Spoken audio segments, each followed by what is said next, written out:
इसी तरह हमारा पांचवा क्वेश्चन है, सिद्ध कीजिए कि स्पर्श बिंदु से स्पर्श रेखा पर खींचा गया लंब वृत्त के केंद्र से होकर गुजरता है।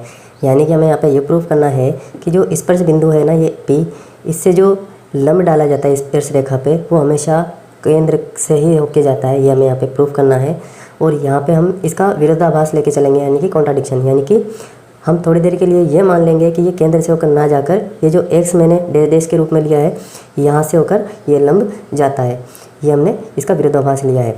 तो सबसे पहले हम क्या करेंगे, जो यहाँ पे गिवन है उसको लिख लेते हैं। तो यहाँ पे मैं मान लेता हूँ, माना केंद्र O वाला वृत्त है जिसका स्पर्श बिंदु P है तथा स्पर्श रेखा AB है। ठीक है, अब हम क्या करेंगे कि जो हमें सिद्ध करना है उसको भी लिख लेते हैं। तो हमें यहाँ पे सिद्ध करना है कि ये जो AB रेखा है, इस पे जो स्पर्श बिंदु है P, इससे जो लंब डाला जाता है वो हमेशा केंद्र से होकर ही जाता है। यहाँ पे हमें ये प्रूफ करना है। तो यहाँ पे मैं लिख देता हूँ, स्पर्श बिंदु से स्पर्श रेखा पर डाला गया लंब केंद्र से होकर गुजरता है। ये हमें यहाँ पे प्रूफ करना है। अगर यहाँ पे हम देखें तो हमने क्या लिया, इसका कॉन्ट्राडिक्शन ले लिया। कॉन्ट्राडिक्शन का मतलब होता है विरोधाभास। हमने क्या किया कि यहाँ पे हमने मान लिया है कि जो स्पर्श बिंदु है, इससे जो लंब जाता है वो OP से ना जाकर हमने क्या मान लिया, इस एक से, यानी कि यहाँ से यहाँ के जाता है। तो ये हमने लिख लिया है। तो यहाँ पे मैं लिख लेता हूँ, विरोधाभास से, यानी कि माना कि स्पर्श रेखा पर लंब x P से गुजरता है। ये हमने इसको प्रूफ करना था और हमने इसका कॉन्ट्राडिक्शन मान लिया है। यानी कि मैं मान लेता हूँ यहाँ पे ये 90 डिग्री का एंगल बना रही है, ये XPAB के साथ। ये हमें यहाँ पे लेना है। तो मैं बोल सकता हूँ कि angle XPB equal to 90 degree है। इसको हमने इक्वेशन फर्स्ट मान लिया है।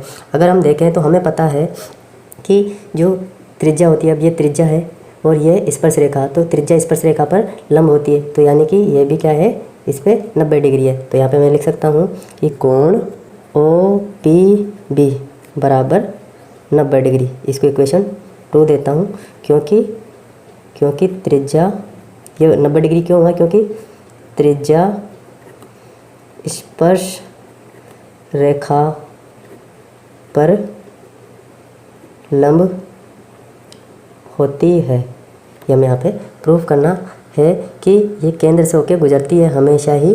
जो ये स्पर्श रेखा पर लंब होती है, जो ये हमेशा केंद्र से होकर गुजरती है, हमें प्रूफ करना है। तो हमें पता है त्रिज्या हमेशा स्पर्श रेखा पर लंब होती है। इसी वजह से OPB बराबर 90 डिग्री हुआ, यानी कि OPB 90 डिग्री हुआ। अगर हम इक्वेशन 1 और इक्वेशन 2 से देखें, अगर हम इक्वेशन 1 और वह 2 से देखें, इक्वेशन 2 से देखें तो हमें क्या निष्कर्ष प्राप्त हुआ है यहाँ पे कि ये 90 डिग्री, ये 90 डिग्री, यानी कि ये दोनों बराबर, तो ये दोनों भी बराबर। इसका मतलब ये हुआ कि ये भी 90 डिग्री है। इसका मतलब क्या हुआ कि XPB बराबर कोण OPB बराबर 90 डिग्री है।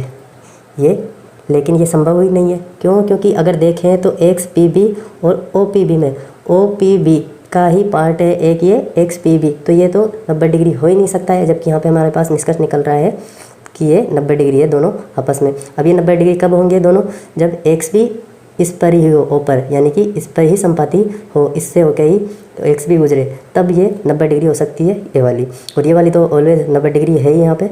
तो हम यहाँ पे कह सकते हैं कि ये संभव नहीं है। तो ये संभव नहीं है, यह संभव नहीं है।